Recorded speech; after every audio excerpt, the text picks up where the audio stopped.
In February 2015, Saturday Night Live aired a skit starring Dakota Johnson, of all people, which was intended to be a spoof of a Toyota commercial in which an emotional father drops his daughter off in an airport because she's joined the military. Only, the point of the skit wasn't to mock the military, and it wasn't to mock Toyota either.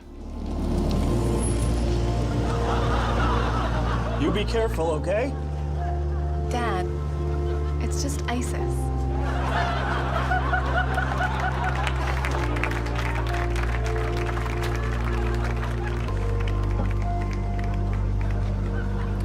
Take care of her. Death to America.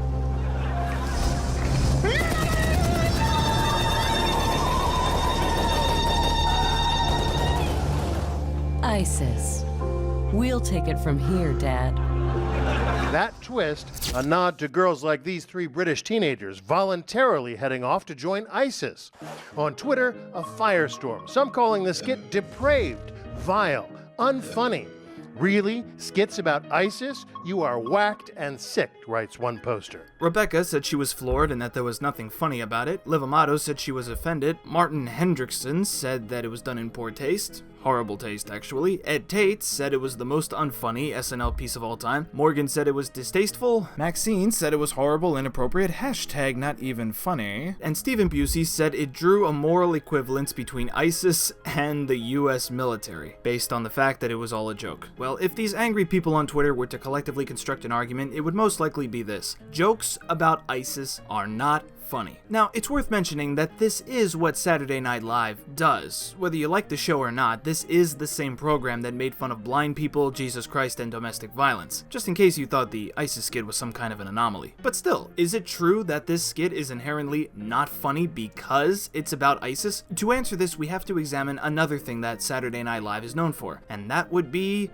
satire. The definition of satire is the use of humor, irony, exaggeration, or ridicule to expose or criticize people's stupidity or vices, particularly in the context of contemporary politics and other topical issues. Well, ISIS has a political agenda. They exist right now. Their vices are extraordinary, and it's safe to say that what they're doing is, among other things, stupid. So it would seem that ISIS qualifies as a candidate deserving of satire, right?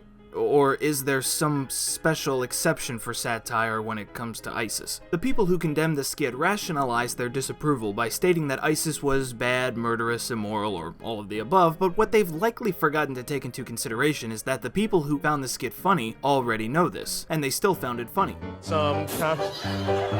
Shut up!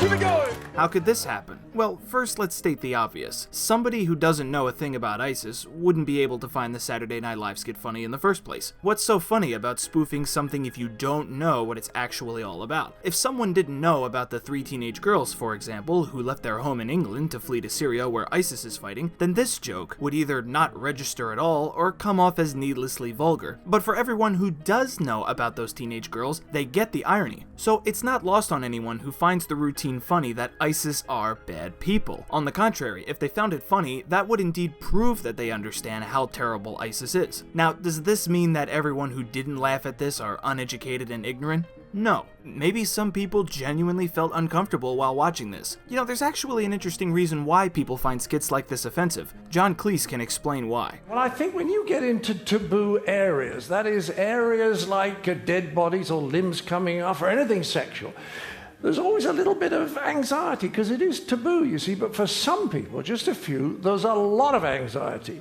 So when the subject is raised, they kind of freeze up and they feel very uncomfortable and they hate it and they hate the fact that people around them are laughing so much and they say, I've been offended.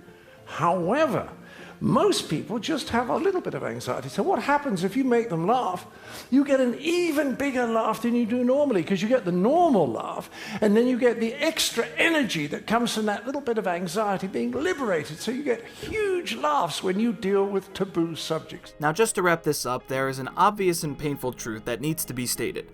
Humor is relative. Certain people laugh at certain things, and no one has the authority to declare that a certain joke is empirically not funny. The people who simply didn't think that the Saturday Night Live skit was funny aren't the reason why this video exists. It's the people who climbed on their high horses and decided that it wasn't funny. Or rather, that nobody should find it funny. If you don't laugh at a joke, there's only one fact about it.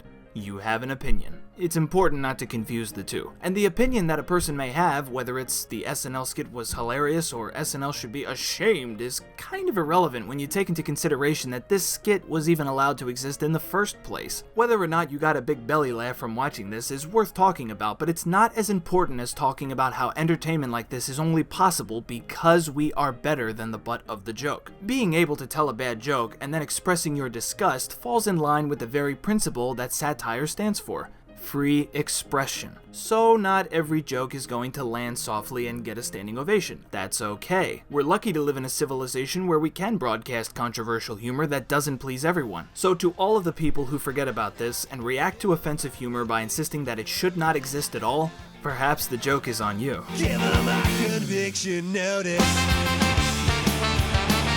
Give her my conviction notice. Tell her all to go to hell.